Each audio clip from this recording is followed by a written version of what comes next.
കേരളത്തിലെ സാധാരണക്കാരായ കർഷകർക്ക് സൗരോർജ പ്ലാന്റുകൾ നൽകാനുള്ള കേന്ദ്ര പദ്ധതിയാണ് PM കുസും എന്ന പദ്ധതി.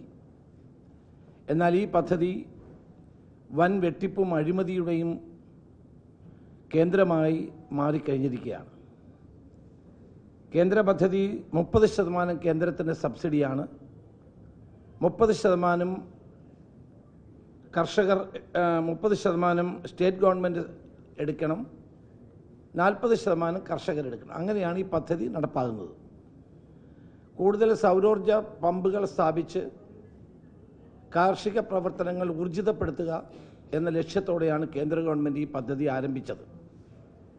എന്നാൽ സാമ്പത്തിക പ്രതിസന്ധി കാരണം കേരള ഗവൺമെൻറ് മന്ത്രിസഭാ യോഗത്തിൽ തീരുമാനിച്ചത് കർഷകരെടുക്കേണ്ട തുകയും സ്റ്റേറ്റ് ഗവൺമെൻറ് എടുക്കേണ്ട തുകയും നബാർഡിൽ നിന്ന് 5.25% പലിശയ്ക്ക് 7 വർഷത്തേക്ക് 172 കോടി രൂപ എടുക്കാനാണ് തീരുമാനമെടുത്തത്. നല്ല തീരുമാനമായിരുന്നു. കാരണം ഗവൺമെൻറ്റിൻ്റെ കയ്യിൽ പണമില്ല, കർഷകരുടെ കയ്യിൽ പണമില്ല. 172 കോടി രൂപ നബാർഡിൽ നിന്നെടുത്ത് അത് 5.25% പലിശയ്ക്കെടുത്ത് 7 വർഷത്തേക്ക് കേരളത്തിലെ എല്ലാ കർഷകർക്കും സൗരോർജ പമ്പുകൾ വെക്കാനുള്ള ഈ പദ്ധതിയാണ് വിഭാവനം ചെയ്തത്.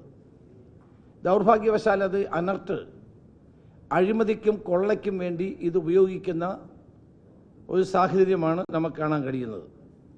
കേരളത്തിലെ കർഷകർക്ക് 2 കിലോവാട്ട് മുതൽ 10 കിലോവാട്ട് വരെയുള്ള സൗരോർജ പമ്പുകൾ പ്രവർത്തിക്കുന്നതിന് സൗജന്യമായിട്ടാണ് ഈ നിലയിൽ ഈ പദ്ധതി നടപ്പാക്കിക്കൊണ്ടിരിക്കുന്നത്. ഇന്ന് വൈദ്യുതി മന്ത്രിയാണ് ഇതിൻ്റെ പിന്നിലുള്ള ഏറ്റവും വലിയ കള്ളക്കളി നടത്തിക്കൊണ്ടിരിക്കുന്നത്. വൈദ്യുതി മന്ത്രിയും അനർട്ടിൻ്റെ സിഇഒയും ചേർന്ന് 240 കോടി രൂപയിൽ 100 കോടി രൂപയുടെ അഴിമതിക്കാണ് ഇവിടെ കളമൊരുക്കിയത്. അതുകൊണ്ട് ഇത് അവിശ്വസനീയമായ ഒരു കാര്യമായി നമുക്ക് തോന്നാം. ഇതിൻ്റെ മുഴുവൻ രേഖകളും എൻ്റെ കയ്യിലുണ്ട്. 5 കോടി രൂപ വരെ ടെൻഡർ വിളിക്കാൻ മാത്രം അധികാരമുള്ള ഒരാളാണ് അനർട്ടിൻ്റെ സിഇഒ. 240 കോടി രൂപയ്ക്ക് അദ്ദേഹം എങ്ങനെ ഗവൺമെൻറ്റിൻ്റെ അനുവാദമില്ലാതെ ടെൻഡർ വിളിച്ചു എന്നുള്ളതാണ് എൻ്റെ ആദ്യത്തെ ചോദ്യം. സർക്കാരിൻ്റെ രേഖാമൂലം അനുമതിയില്ലാതെ ഇത്രയും വലിയ ഉയർന്ന തുകയ്ക്ക് എങ്ങനെ ഒരു ഉദ്യോഗസ്ഥന് ടെൻഡർ വിളിക്കാൻ കഴിയും? അദ്ദേഹത്തിന് തൻ്റെ അധികാര പരിധിക്ക് പുറത്തുള്ള ഇത്രയും വലിയൊരു ടെൻഡർ വിളിക്കാൻ ആരാണ് അദ്ദേഹത്തിന് ധൈര്യം നൽകിയത് എന്നാണ് അറിയേണ്ടത്. മന്ത്രിയുടെ നിർദ്ദേശമില്ലാതെ ഇങ്ങനെ ഒരു കാര്യം ചെയ്യാൻ സാധ്യമല്ല എന്നത് പകൽ പോലെ വെളിവാകുന്ന ഒരു കാര്യമാണ്. വൈദ്യുതി മന്ത്രിയുടെ മൗനാനുവാദത്തോടെ നടന്ന ക്രമക്കേടാണ് ഇതെന്ന് വ്യക്തമാകുന്നു. ഗ്രേഡിംഗ് ഇല്ലാത്ത കമ്പനികൾ അടക്കം ഉയർന്ന തുകയിൽ കോൺട്രാക്റ്റ് നൽകി വൻ വെട്ടിപ്പാണ് ഇവിടെ നടന്നിരിക്കുന്നത്. PM കുസും പദ്ധതി പ്രകാരം സോളാർ പമ്പ് സ്ഥാപിക്കാനുള്ള പ്രൊജക്റ്റിൽ അനർട്ട് നടത്തിയ കള്ളക്കളികൾ ഞാൻ ഓരോന്നായി ഇവിടെ പറയാൻ ആഗ്രഹിക്കുകയാണ്. 1, 5 കോടി രൂപയ്ക്ക് മാത്രം ടെൻഡർ വിളിക്കാൻ അധികാരമുള്ള CEO 240 കോടി രൂപയുടെ ടെൻഡർ എങ്ങനെ വിളിച്ചു? 2, ആദ്യ ടെൻഡറിൽ കേന്ദ്ര സർക്കാർ